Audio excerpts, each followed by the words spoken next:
Lalu bagaimana mendudukan persoalan meme yang dibuat oleh mahasiswa ITB yang berbuntut jeratan hukum? Kami bahas bersama Kabareskrim Polri 2009 hingga 2011 Komjen Purnawirawan Ito Sumardi, bergabung juga Ketua Umum Yayasan Lembaga Bantuan Hukum Indonesia M. Isnur. Selamat malam Pak Ito, Mas Isnur.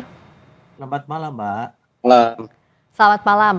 Saya ke Pak Ito dulu. Ini kan sebenarnya ada perdebatan juga soal Undang-Undang ITE pasal kesusilaan yang disangkakan kepada tersangka ini. Ini dimensinya sebenarnya kalau dari sisinya Pak Ito ya, apakah ini delik biasa artinya bisa diproses tanpa aduan atau delik aduan?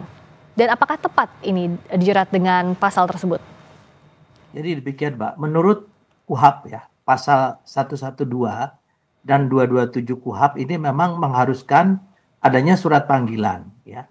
Namun KUHAP juga memberikan ruang bagi penyidik untuk melakukan penangkapan secara langsung tanpa pemanggilan jika telah ditemukan bukti permulaan yang cukup. Ya, ini diatur juga dalam pasal 16 dan 17 KUHAP. Hal terkait dengan kasusnya yang mahasiswi SSS ini, tentunya ini yang dikenakan adalah Undang-Undang ITE. Undang-Undang ITE di mana penyidik telah menemukan bukti permulaan yang cukup dari patroli cyber. Kemudian kita juga melihat daripada kontennya, Mbak ya. Tentunya kalau kita lihat kriminalisasi, itu tentunya kita juga harus melihat aturan hukum yang berlaku. Nah, sekarang untuk kebebasan berekspresi itu di media sosial juga ada batasannya. Batasannya antara lain ya, misalnya kita harus menghormati hukum, hak orang lain, kemudian juga menjaga ketertiban, keamanan bersama. Kita juga harus tidak mengandung konten-konten yang sifatnya bisa masuk ke dalam kategori kesusilaan. Kemudian penahanannya pun juga adalah didasarkan kepada unsur objektif dan subjektif. Unsur objektifnya sudah terpenuhi karena Undang-Undang ITE pasal 45 ini ancaman hukumannya adalah di atas 5 tahun. Namun demikian, tentunya penyidik juga akan mempertimbangkan dari segi psikologi maupun dari segi latar belakang tersangka tersebut ya, Mbak. Nah, ini nanti bisa ditempuh melalui restoratif justice ya, tentunya persyaratannya harus ada kesediaan semua pihak untuk bisa memaafkan, kemudian adanya pengakuan ya, kemudian ada kesepakatan perdamaian. Ini tidak menutup kemungkinan. Jadi saya kira kalau dikatakan kriminalisasi tidak tepat, karena sekarang kan kita punya patroli cyber ya. Kalau orang-orang membuat satu kebebasan untuk menyampaikan ekspresi melalui media sosial dengan cara-cara yang sebebas-bebasnya, saya kira juga negara kita hukum dan masing-masing warga negara kan punya hak juga tentunya. Ini yang tentunya harus ditegakkan oleh kepolisian sebagai alat negara penegak hukum. Demikian. Kalau dari Mas Isnur, apakah sepakat juga bahwa ini melanggar kesusilaan, bisa diproses tanpa aduan, dan sudah ada bukti permulaan yang cukup, sehingga proses hukumlah yang saat ini berjalan, dianggap jalan yang paling tepat, Mas Isnur? Iya, jadi Mbak, ada namanya SKB. 3 pejabat antara Kapolri, Kejaksaan Agung, sama Kominfo waktu itu. Dan di sana tuh jelas bagaimana mengukur dan pegangan lah buat aparat untuk menggunakan hal itu. Termasuk hal pidana adalah hal yang paling diterapkan terakhir setelah menggunakan berbagai hal. Dan kita tidak melihat hal ini diterapkan dalam hal ini. Tiba-tiba tanpa panggilan, tanpa pemeriksaan, tanpa klarifikasi, tanpa ada cross-check dan lain langsung ditangkap. Dan levelnya langsung Bareskrim coba. Urusannya sangat tinggi sekali, seolah-olah membahayakan negara gitu. Ada Polda, ada Polres, dan lain-lain. Kita bertanya, seserius apa orang membuat meme? Yang kedua, dalam SKB dan banyak peraturan harus dipahami konteks. Konteksnya apa sih? Ini mahasiswa yang sejak lama sangat concern dengan ancaman artificial intelligence. Dan dia sejak lama mendesak adanya aturan AI. Dan ketika mengunggah gambar ini, dia tuh nge-warning kepada kita semua, kalau AI tidak diatur di Indonesia, bisa seperti ini nanti orang-orang membuat. Jadi harus dipahami konteks orang ini, apa sih kampanye yang dilakukan. Dia kampanye mendorong kita semua supaya berhati-hati menggunakan AI.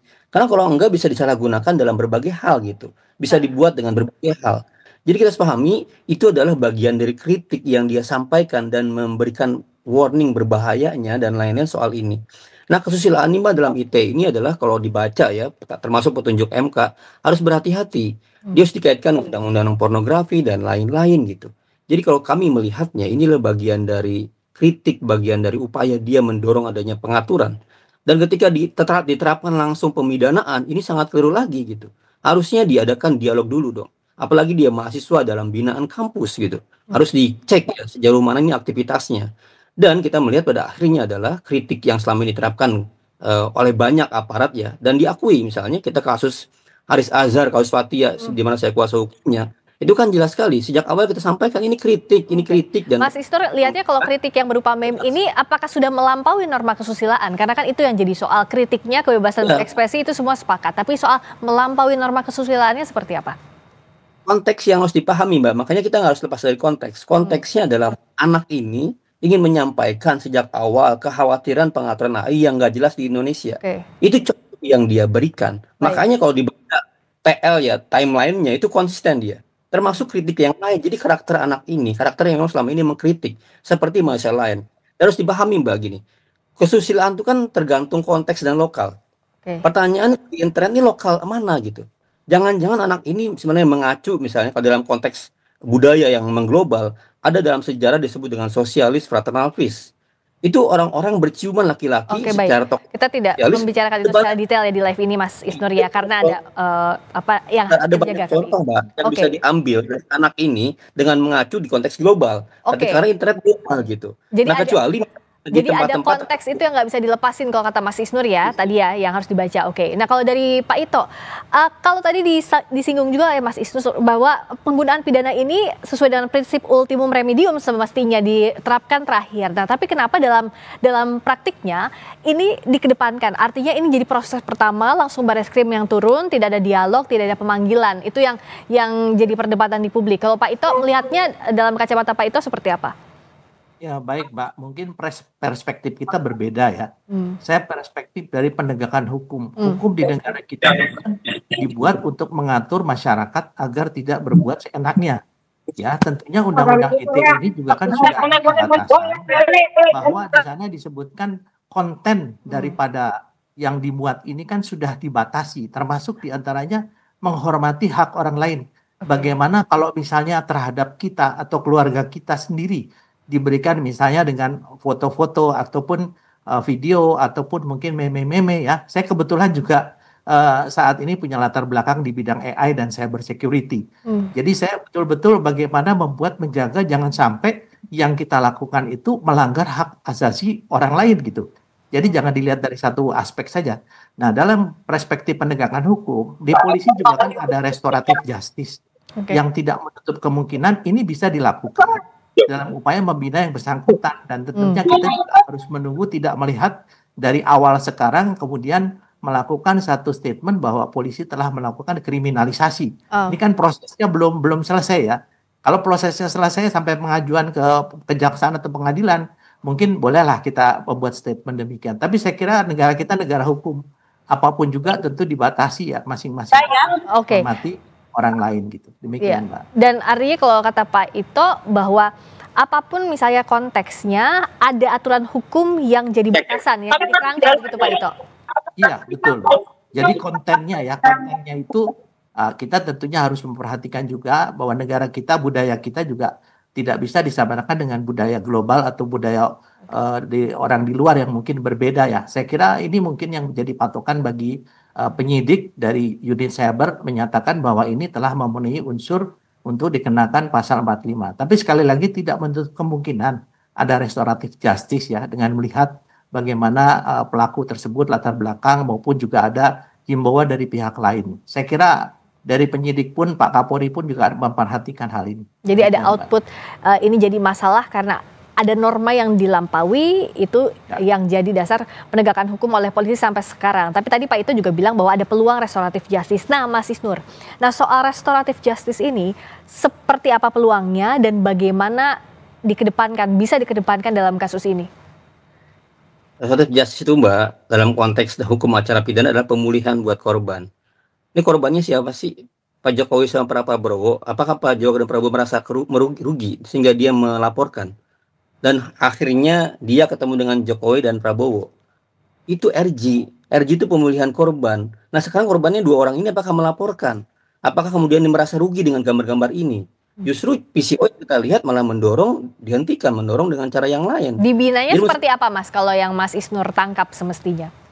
Ya harus dipahami, ditanya, orang ini apa sih? Dan ketika disampaikan tadi dijelaskan situasinya adalah kritik terhadap AI, harusnya sudah selesai. Jangan diteruskan. Hmm. Ini sudah berapa jam penangkapan? Berarti sudah masuk ke penahanan. Ini berarti untuk apa penahanan gitu? Hmm. Apakah targetnya takut menghilangkan barang bukti, mengulangi tindak pidana atau apa gitu? Maka daripada berlarut sekarang segera hentikan, lepaskan anak ini dan tadi kembalikan ke kampus. Kembalikan di mana dia adalah berkembang, dia belajar, dia desain grafis gitu ya. Hmm. Itu kan di situ konteksnya. Biarkan kemudian bantu juga dia memberikan nasihat bagaimana AI itu berbahaya kalau nggak diatur. Hmm. Jadi hentikan proses pemidanaan dan eh, kurang-kurangi. Jangan lagi gunakan pasal-pasal ITE yang sudah sejak lama DPR sendiri ngasih catatan. Ini sangat berpotensial abuse ya. Betul bahwa masyarakat diatur oleh hukum, tapi juga aparat juga diatur. Hmm. Jangan sampai aparat kemudian bertindak berlebihan, bertindak sewenang-wenang. Karena itu kemudian ada tadi diatur bagaimana tahapan-tahapannya. Bagaimana misalnya kalau orang baiknya ditangkap, klarifikasi dulu biar tahu konteksnya. Ya, panggil dulu sekali, 2 kali, 3 kali, baru kemudian lakukan penangkapan. Kalau penangkapan secara langsung ya dalam konteks dia misalnya melakukan tangkap tangan, baru baru tangkap langsung kan. Ya. Ini kan prosesnya ada. Harusnya seperti itu. Harusnya kita menghargai hak dan berikan juga bantuan hukum, berikan juga proses pembelaan yang maksimal ke anak ini. Nah, Demikian, Mbak. jadi sebenarnya kalau yang kita tangkap tadi Mas Isnur menyampaikan, juga PCO, Kepala PCO sudah bilang bahwa semestinya dibina, pun tadi Wakil Rektor ITB menyampaikan bahwa akan berkoordinasi, tapi kan posisinya masih di Bareskrim sekarang. Nah, kalau dari Pak Ito, apa jalan tengahnya untuk saat ini, untuk apakah harus dibina setelah ada banyak koordinasi lintas instansi dalam kasus ini atau apa menurut Pak Ito? Begini Mbak, tadi saya juga akan sedikit mengkoreksi ya dari Mas Isnur. Pasal 16 dan 17 KUHP menyatakan bahwa KUHP memberikan ruang yang bagi penyidik untuk melakukan penangkapan secara langsung tanpa pemanggilan jika telah ditemukan bukti permulaan yang cukup atau dugaan tindak pidana ya sebagaimana diatur dalam. Nah, ini kan kita lihat bahwa sekarang proses hukum sedang berlaku. Tentunya ada jalur hukum juga kalau memang ada keberatan. Kenapa tidak ditempuh melalui jalur pra peradilan sehingga kita lebih objektif ya untuk menilai apakah terjadi kriminalisasi atau tidak. Kalau di dalam pra peradilan mengatakan bahwa penangkapan dan penahanan yang bersangkutan itu melanggar atau tidak sesuai dengan hukum, dan tentunya itu bisa dikategorikan sebagai kriminalisasi. Jadi kita jangan berpendapat seolah-olah hukum di negara kita ini bisa diselesaikan dengan cara-cara yang tanpa di luar hukum. Saya kira mungkin sebaiknya kita menunggu saja hasilnya, dan saran saya kalau memang ada keberatan ditempuh saja pra peradilan. Nanti pengadilan akan menentukan apakah langkah yang dilakukan oleh kepolisian ini salah atau tidak. Baru kita bisa menetapkan bahwa terjadi kriminalisasi. Demikian, Mbak. Oke, perkembangan kasus ini ditunggu, termasuk apa langkah yang akan ditempuh dalam penyelesaiannya. Apakah tadi dibina itu jadi jalan tengah untuk semuanya dan agar tidak berulang lagi kasus ini. Kita akan tunggu. Terima kasih Pak Ito, terima kasih juga Mas Isnur, Kabareskrim Polri 2009-2011, Komjen Purnawirawan Ito Sumardi. Terima kasih juga Mas Isnur, M. Isnur, Ketua Umum Yayasan Lembaga